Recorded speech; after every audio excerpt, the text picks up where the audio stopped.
Hello everyone, welcome to the Literature Cabin. Today we will try to understand and analyze Robert Browning's My Last Duchess. So if you want to understand the poem line by line, then watch the video till the end. And please subscribe to our channel and hit the bell icon for regular updates. If you have any suggestions or questions, please share them in the comment box, or you can also write to us at theliteraturecabin@gmail.com. So let us start with the class without any further delay. My Last Duchess first appeared in Browning's Dramatic Lyrics, which was published in 1842. It is thought that the original inspiration of the poem came from Browning's first visit to Italy while he was searching materials for Sordello. In 1842, Browning was reviewing a book about Tasso, and there he came upon a short account of Alfonso II, the fifth Duke of Ferrara, who was the patron of Tasso. The Duke was married to Lucrezia, the 14-year-old daughter of Cosimo de' Medici, the Duke of Florence. The speaker in the poem was most probably inspired by this Duke of Ferrara. तो कहा जाता है कि 1842 में browning सोडेलो के लिए material ढूंढने Italy पहुंचे। वहां पे उन्हें टासो के ऊपर लिखा हुआ एक बुक मिला। उसी बुक में उन्हें अल्फोंसो द सेकेंड, जो कि फरारा नाम की एक जगह के ड्यूक थे, उनका एक ब्रीफ अकाउंट भी मिला। ऐसा माना जाता है कि माई लास्ट डचेस पोएम में ड्यूक यानी जो स्पीकर है वो इसी historical Duke Alfonso the second से ही इंस्पायर्ड है। The poem is a dramatic monologue. Dramatic monologue क्या है? Dramatic monologue is a form of poetry where the entire poem is a speech of a fictional character. There is only one speaker. He speaks in a specific situation at a critical moment. Other characters may also be present, like here is a guest to whom the Duke is speaking, but their speech is not recorded in the poem. We come to know about their presence through the speech of our speaker. We should also remember that the poem My Last Duchess is set during the late Italian Renaissance.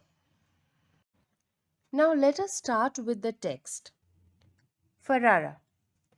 That's my last Duchess painted on the wall, looking as if she were alive. I call that piece a wonder now.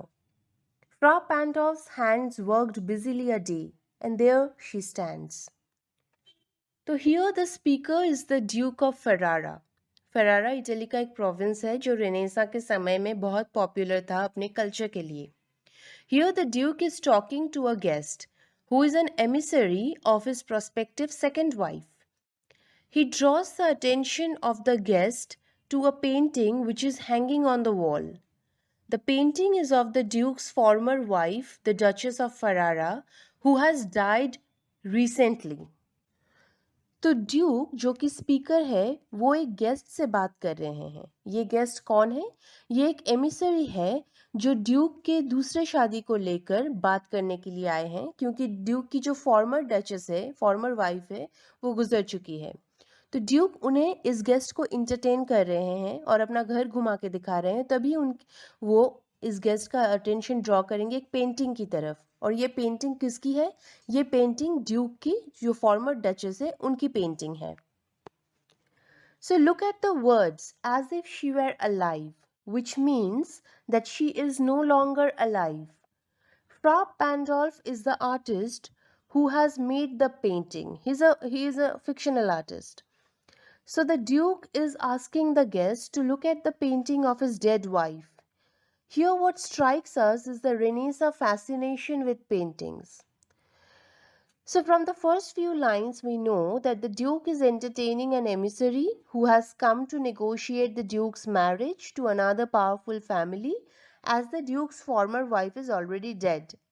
The Duke shows this guest the painting of his last Duchess. Will it please you sit and look at her? I say it, Fra Pandolf, by design.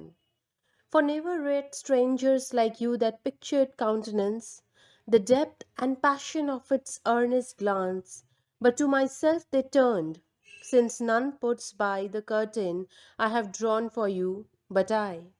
and seemed as they would ask me if they durst. So the Duke now asks the guest to sit and look at the painting of the Duchess. He is telling the guest that he has mentioned the name of Frau Pandolf by design. By design का मतलब है intentionally, जानबूझकर. तो उन्होंने जानबूझकर ही guest को फ्रा पैंडोल्फ का नाम बताया. बट क्यों? He is telling the guest that strangers like you, here you refers to the present guest. So strangers like him read the pictured countenance. Pictured countenance का मतलब है the face of the Duchess in the painting.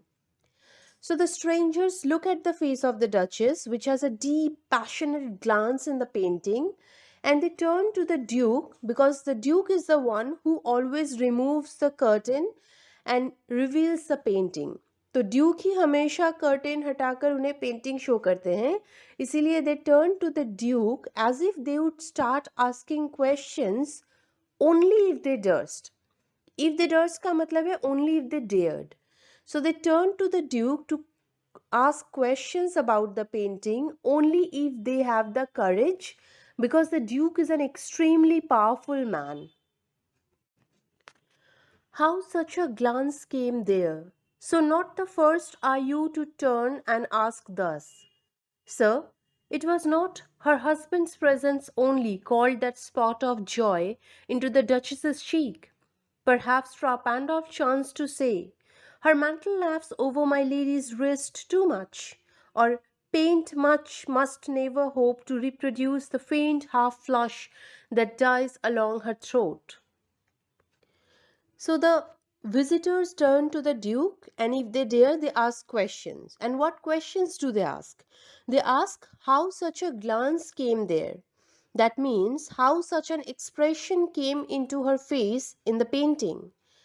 So the Duke then tells the guest, not the first are you to turn and ask thus. मतलब ऐसे question पूछने वाले आप पहले इंसान नहीं हो. You are not the first person to ask such a question.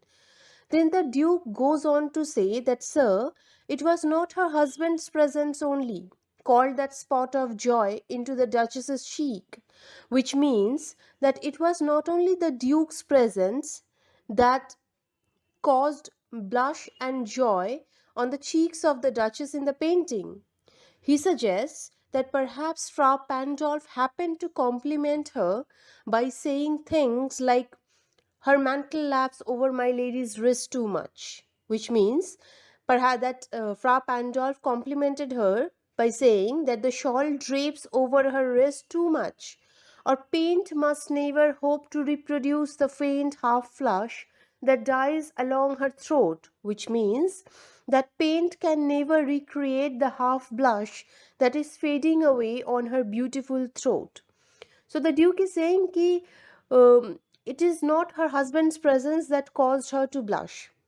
She used to blush even by hearing the compliments of other people. Like here, Frau Pandolf is complimenting her, and that's why she was blushing, and that's why the picture also has the face of her in the picture has also blush on her cheeks. Such stuff was courtesy, she thought, and cause enough for calling up that spot of joy. She had a heart, how shall I say, too soon made glad, too easily impressed. She liked whatever she looked on, and her looks went everywhere. Sir, it was all one. My favour at her breast, the dropping of the daylight in the west, the bough of cherries some officious fool broke in the orchard for her, the white mule she rode with round the terrace. So the Duke says that the Duchess must have thought such stuff to be courtesy. Duchess को ये सारी बातें courtesy लगी होंगी, and the compliments were reason enough to cause her blush. The Duke then goes on saying that she had a heart, how shall I say, too soon made glad, too easily impressed. She liked whatever she looked on, and her looks went everywhere. So the Duke criticizes his Duchess because she had a heart that could easily be impressed. Duke का मानना है कि duchess बहुत आसानी से खुश हो जाती थी. The Duke seems to suggest that the Duchess liked everything and everyone around her. When he says that her looks went everywhere, so there is a hint that she used to be attracted to everyone who crossed her path. Then he says, "Sir, it was all one, my favour at breast, the dropping of the daylight in the west." So the Duke believes that everything was same to the Duchess. उनके Duchess के लिए सब एक जैसा था. According to the Duke को ये लगता है. Whether it was a gift from him that she wore on her chest or the sunset in the west, everything was same to her according to the Duke. The bough of cherries some officious fool broke in the orchard for her, the white mule she rode with round the terrace. So the Duke here says that to the Duchess, whether it was an ordinary person, officious matlab an ordinary man, who broke a branch of cherries for her, or whether it was a white mule on which she rode around the terrace, everything seemed same to her. और Duke को ऐसा लगता है कि कहीं ना कहीं इन सारी चीज़ों से जेलसी फील होती थी. All and each would draw from her alike the approving speech, or blush at least. She thanked men, good, but thanked somehow, I know not how, as if she ranked my gift of a 900 years old name with anybody's gift. So the Duke was jealous because he felt that she would praise everyone around her, all of them, or at least she would blush at them. He then says that she thanked men, good, but thanked somehow, I know not how, as if she ranked my gift of a 900 years old name with anybody's gift. So the Duke also claims that the Duchess thanked the men. But he has an objection with her thanking men around her. It seems from his speech that he feels jealous and humiliated, offended, because he thought that the Duchess treated her position, her social status, which she got after getting married only to the Duke, equally as anyone else's gift to her. तो duchess उनको लगता था कि duchess उनको special priority नहीं दे रहे हैं. उनको लगता था कि डचेस डचेस बनी है मेरी वजह से, क्योंकि मैंने उससे शादी किया. मुझसे ना शादी करती तो वो एक ऑर्डिनरी वुमन होती. मुझसे शादी किया इसीलिए उसने वो डचेस बनी. तो she should be grateful to me, she should make me feel special. लेकिन उनको लगता था कि डचेस उनको स्पेशल फील नहीं कराती. उनको लगता था कि डचेस उनके साथ जैसे बिहेव करती थी वैसे ही अच्छी तरह से हर किसी के साथ बिहेव करती थी. तो इससे उन्हें जेलसी होती थी, उन्हें वो ह्यूमिलिएटेड फील करते थे. सो he felt jealous and humiliated because he thought that the Duchess treated her position, her social status, which she got after getting married to the Duke, equally as anyone else's gift to her. So here, by 900 years old name, he refers to his pedigree, his social status. So notice here how the Duke has an extreme sense of superiority and narcissism, because he thinks that his wife could become a duchess only because of him.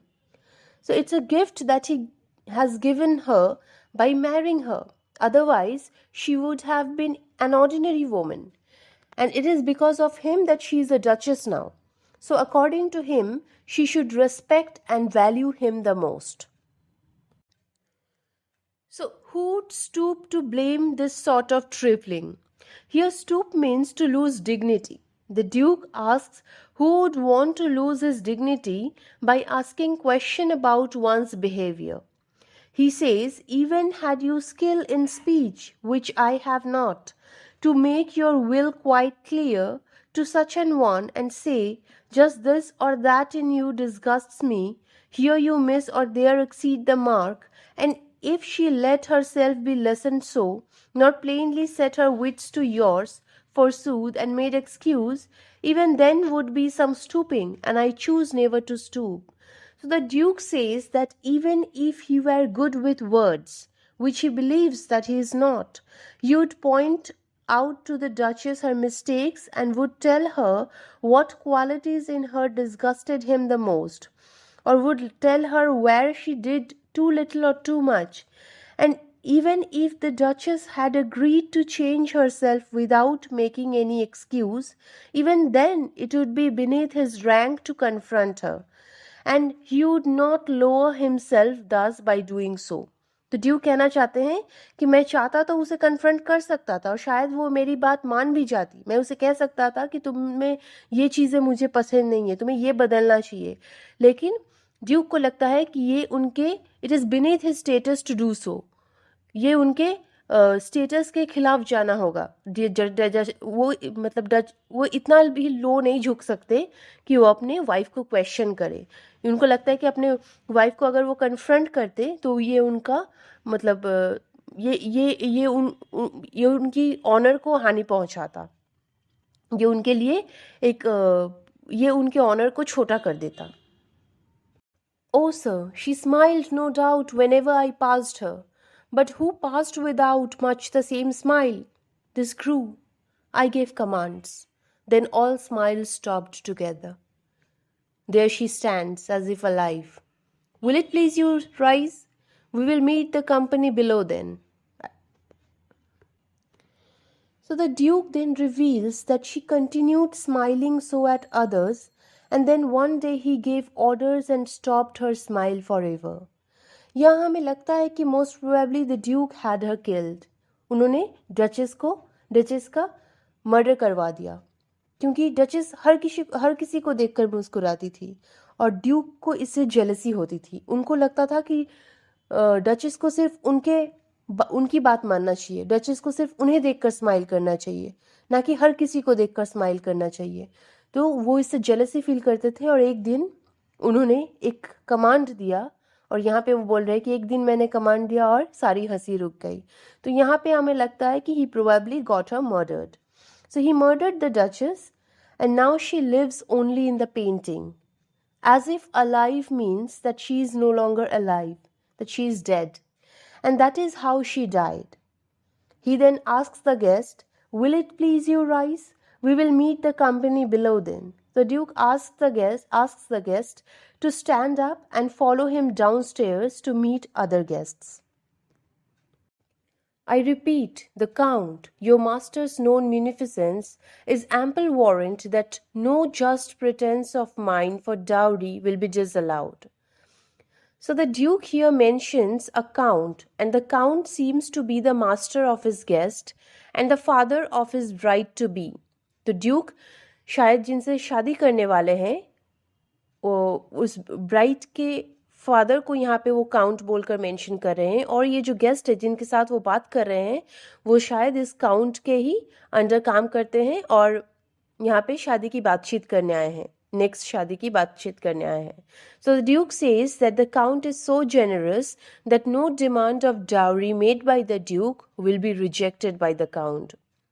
And then he says, though his fair daughter's self, as I avowed at starting, is my object. The Duke says then that it is actually the daughter, though, his bride to be, who is his primary object of concern.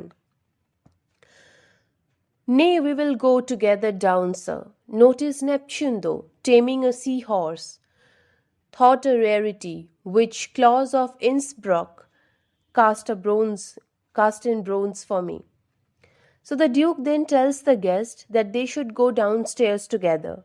उन्हें एक साथ नीचे जाना चाहिए, और नीचे उतरने के समय वो गेस्ट की अटेंशन ड्रॉ करते हैं एक स्टैचू की तरफ, एक ब्रोंज का बना हुआ स्टैचू. और स्टैचू किसका स्टैचू है? The statue is of Neptune, जो हॉर्स को टेम कर रहे हैं, एक rare statue. So the Neptune is the god in sea god in Greek mythology, and Claus of Innsbruck is the name of a fictional sculptor who made the statue for the Duke. So while going downstairs together with the guest, the Duke draws his attention to the rare statue of Neptune made by Claus of Innsbruck, specially for the Duke, and there the sea god can be seen taming and controlling the seahorses. तो यहाँ पे we know that through the statue, the Duke is actually pointing to the guest his authority, power, and control over those around him. So that was the poem But before finishing this video, we should remember some points. The Duke is a jealous and controlling man. The Duke's portrayal of the Duchess to the guest shows that he considered his wife to be an object of his possession. The Duke is obsessed with himself and his collection of beautiful objects, which includes the painting of his last Duchess and even his wife, whom he considered to be one of his collections. The Duke does not tolerate anyone who dares to disobey him. The psychotic tendencies of the Duke's obsession with himself appears when he admits that he ordered the killing of the Duchess only because he felt that she did not treat him differently than others. The theme of control and domination are also indicated through the mention of the statue of Neptune taming the seahorses.